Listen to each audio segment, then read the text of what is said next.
पदाधिकारियों को भी चिन्हित कर उनको उनकी जिम्मेदारी सौंप दी गई है। आगे जानेंगे पदाधिकारियों से कि उनका क्या कहना है, किस प्रकार से वो कार्य करने वाले हैं, किस प्रकार से जो युवा वर्ग के लोग हैं वह भी इनके संगठन से जुड़े, उनके भी विचार जानेंगे और आपको दिखाएंगे।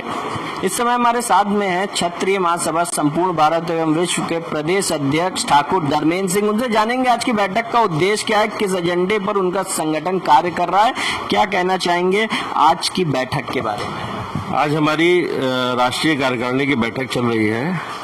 इसमें हमारे सभी वरिष्ठ राष्ट्रीय पदाधिकारी और प्रदेश के वरिष्ठ पदाधिकारी आए हैं और हम लोग समाज को क्या दे सकते हैं।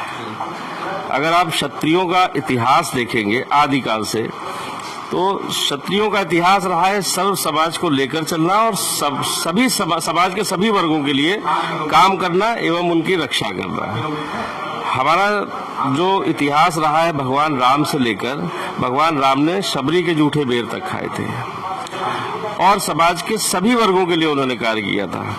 तो अगर ये भ्रांति फैली है कि क्षत्रिय संगठन बना है वो खाली क्षत्रियों के लिए काम करेगा और सिर्फ लड़ाई लड़ेगा, ऐसा नहीं है। हम शिक्षा के लिए भी कार्य करेंगे, हम अपनी संस्कृति को लोगों तक पहुंचाने का भी कार्य करेंगे, हम अपने आने वाली पीढ़ी को अपने गौरवशाली इतिहास को बताने का भी काम करेंगे। इन्हीं उद्देश्यों के साथ हमारा क्षत्रिय महासभा संगठन चल रहा है।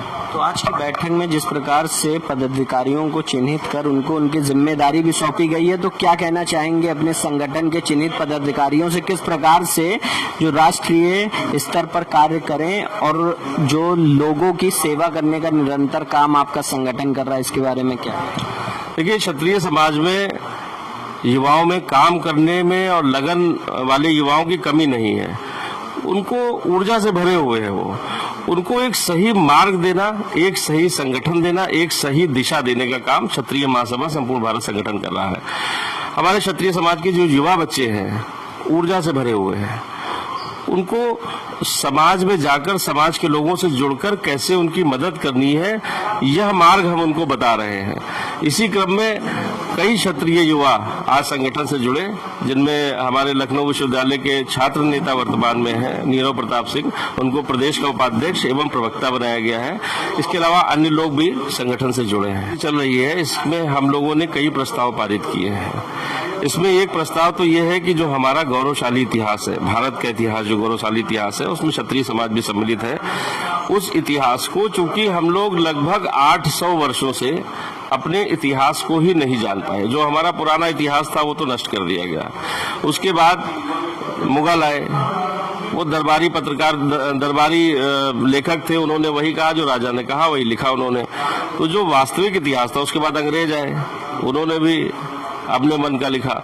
उसके बाद जब सरकार बनी 47 में, तो हमारी पूरी इतिहास जो है वो मामबंदियों के हाथ में चला गया, उन्होंने उल्टा सीधा लिखा। तो हमारा इतिहास जो वास्तविक इतिहास है वो इतिहास हमसे खो गया है। हम उस इतिहास को पुनः खोज कर और अपने आने वाली पीढ़ियों तक पहुंचाने का काम करेंगे। जो हमारे बच्चे अब बड़े हो रहे हैं उनको वास्तविक इतिहास मालूम हो, ये काम हमारी क्षत्रिय महासभा करेगी। क्षत्रिय समाज, ऐसा नहीं है कि क्षत्रिय समाज के बारे में एक भ्रांति फैली है कि क्षत्रिय समाज बहुत अमीर है, बहुत पैसा है, बहुत खेती है इनके पास, ऐसा नहीं है। हमारे वर्ग में भी ऐसे लोग हैं जो आर्थिक रूप से कमजोर हैं, उनके लिए भी विशेष तौर से हम लोग काम करेंगे। जैसे हाई स्कूल और इंटर में जिन क्षत्रिय समाज के बच्चों के मार्क्स अच्छे आए हैं और आगे की पढ़ाई के लिए उनके पास पैसा नहीं है, उनके माता पिता के पास पैसा नहीं है, तो हमारे क्षत्रिय समाज के बहुत से ऐसे धनाढ्य लोग भी हैं जिनके अपने कॉलेजेस हैं, इंजीनियरिंग कॉलेज हैं, डिग्री कॉलेज है, बीएड के कॉलेज है। तो हम उनसे जाएंगे, उनसे मिलेंगे, उनसे आग्रह करेंगे और कर रहे हैं ये काम कि कम से कम 5 क्षत्रिय बच्चों को अपने विद्यालय में, जो योग्य हैं, जिनके मार्क्स अच्छे आए हैं, उनको अपने विद्यालय में निःशुल्क शिक्षा दें। इसके साथ साथ जो बच्चे हाई स्कूल और इंटर में अच्छे नंबर से पास हुए हैं, मेरिट में आए हैं, उनको हमारी महासभा सम्मानित करने का भी काम करेंगे। इसके अलावा एक प्रस्ताव और पारित हुआ है कि अभी पृथ्वीराज चौहान जी की 19 तारीख को जयंती थी, 19 मई को। हम लोग एक स्मारक देखते रहे कि लखनऊ महानगर में एक स्मारक मिल जाए जहां पर हम जाके पुष्पांजलि अर्पित कर सके उनको, लेकिन नहीं मिला। हमारे वीरों ने भारतवर्ष के लिए जो बलिदान किया, हमारी, आप दुनिया के किसी भी इतिहास में देखिए, 16 हजार शतरानियों ने एक दिन में जौहर किया। किसी इतिहास में दुनिया के देखने को ये नहीं मिलेगा। लेकिन हम अपने इतिहास से दूर हो चुके हैं। हम उनको पुनर्स्थापित करेंगे। और आप अगर देखेंगे तो उत्तर प्रदेश ही नहीं, भारत के समस्त जिलों में कभी न कभी किसी न किसी क्षत्रिय ने देश के लिए अपनी लड़ाई लड़ी है और देश के लिए शहीद हुए हैं। किसी भी जिले में आप उन्नाव उठा के देख लीजिए, कानपुर देख लीजिए, लखनऊ देख लीजिए, बहराइच देख लीजिए, कोई ना कोई क्षत्रिय योद्धा कभी ना कभी, चाहे अंग्रेजों से लड़ा हो चाहे मुगलों से लड़ा हो, लड़ा जरूर है वो हर जिले की रक्षा के लिए। और लेकिन आज इतिहास में उनका नाम नहीं है। तो इस प्रकार हर जिले में, जिस जिले से जो योद्धा लड़ा देश के लिए, शहीद हुआ, अपना राजपाट दिया, उस जिले में उसका एक स्मारक होना चाहिए। ऐसी हम सरकार से मांग करने जा रहे हैं और माननीय मुख्यमंत्री जी से समय लेकर उनसे मिलकर अपनी इन मांगों पर उनसे सहानुभूतिपूर्वक कार्य करने के लिए भी आग्रह करेंगे। इसके अलावा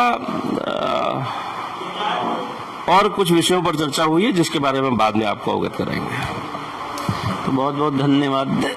ये थे हमारे साथ में प्रदेश अध्यक्ष ठाकुर धर्मेंद्र सिंह, जिनसे हमने बात किया जो आज की इनकी मुख्य बैठक का एजेंडा था, किस तरीके से आज की बैठक इनकी संपन्न हुई। इन्होंने बताया किस प्रकार से क्षत्रिय महासभा संपूर्ण भारत एवं विश्व का जो एजेंडा है वो किस प्रकार से हर वर्ग के लिए कार्य कर रहा है और जिस तरह से जो युवाओं को लेकर के इनके चलने की सोच है, हमने सभी से जाना।